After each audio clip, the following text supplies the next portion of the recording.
Hola estudiantes, soy Mizumiko. Hoy hablaremos sobre sustantivo en el curso de gramática y ortografía en el sexto grado de primaria.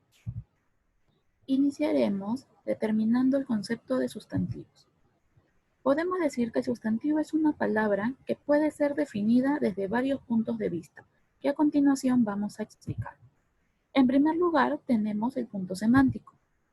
Es una palabra que nombra o designa a personas, animales, cosas o lugares, que es la definición general que nosotros entendemos por sustantivo. Entonces podría decir en un ejemplo, Jeremías asignándole el nombre a un niño, Pelusa asignándole un nombre a un gato, o Perú asignándole un nombre a un país.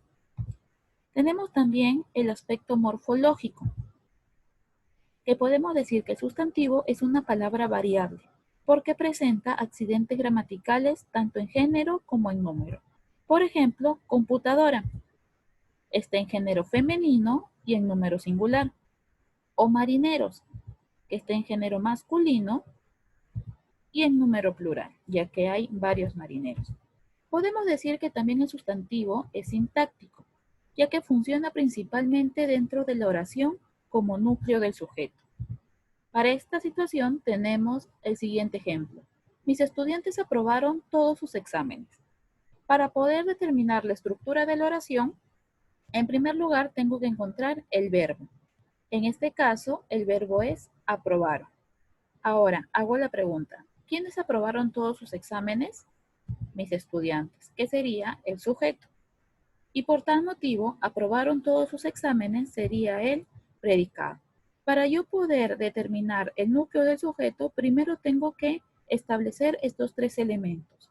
Ahora, el núcleo del sujeto es la palabra más importante dentro del sujeto, que en este caso tengo mis y tengo estudiantes. Para lo cual puedo señalar que estudiantes es el núcleo del sujeto, o también llamado sustantivo. Vamos a mencionar los accidentes gramaticales del sustantivo.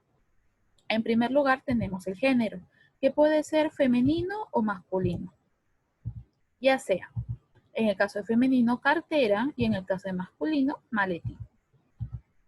Clasificación de sustantivos según el género.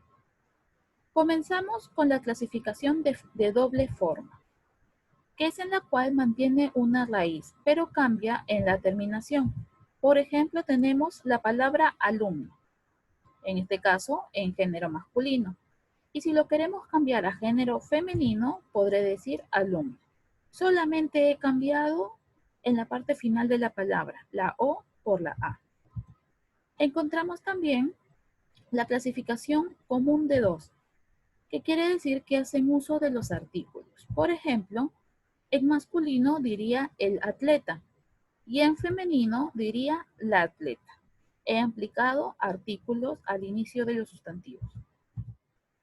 Tenemos la clasificación heterónimos, que quiere decir que van a cambiar totalmente la terminación al mencionar en masculino o femenino. Por ejemplo, en masculino tenemos al toro y el femenino no existe una tora, sino sería la vaca. Ahora hablaremos sobre los accidentes gramaticales del sustantivo, pero en el caso del número, que puede ser en singular o en plural. Cuando hablamos del singular, decimos un solo objeto o una sola cosa o persona.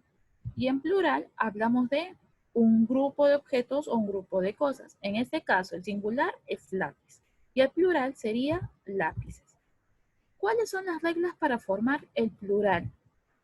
En primer lugar, tenemos, si la palabra termina en vocal, se agrega la consonante S. Por ejemplo, tenemos en singular torre y casa. El plural sería torres, agregándole una S a la última vocal, o casas, agregándole una S a la vocal A. 2. Si la palabra termina en consonante, se agrega ES. Por ejemplo, tengo en singular pared y en singular árbol. Entonces, su plural sería paredes y árboles. Si la palabra termina en I, U, se agrega ES, ya sea el caso de ají o maní, y su plural sería ajíes, maníes. Vamos a realizar algunas actividades para consolidar lo que hemos aprendido el día de hoy. Marca la alternativa correcta. ¿Cuáles son los accidentes gramaticales del sustantivo? Habíamos mencionado que el sustantivo se va a dividir en género y número. En el caso de género, masculino y femenino, y en el caso de número, singular o plural. Alternativa que presenta un sustantivo masculino en singular. Dentro de mis alternativas tengo pelota, zapatilla, pantalón, vajilla y separata. Entonces yo puedo decir que mi alternativa que se encuentra en masculino y en singular es pantalón. Por último, tenemos señala la alternativa que no presenta un sustantivo femenino en plural. Entre ellas tenemos reglas, mochilas, casacas, cartucheras y anillos. Entonces, yo observando cada una de las palabras, puedo determinar que la palabra que no presenta un sustantivo femenino en plural es la palabra anillos. Bueno, estudiantes, eso ha sido todo por la clase de hoy. Espero que la hayan comprendido y de la misma forma puedan realizar sus próximas actividades.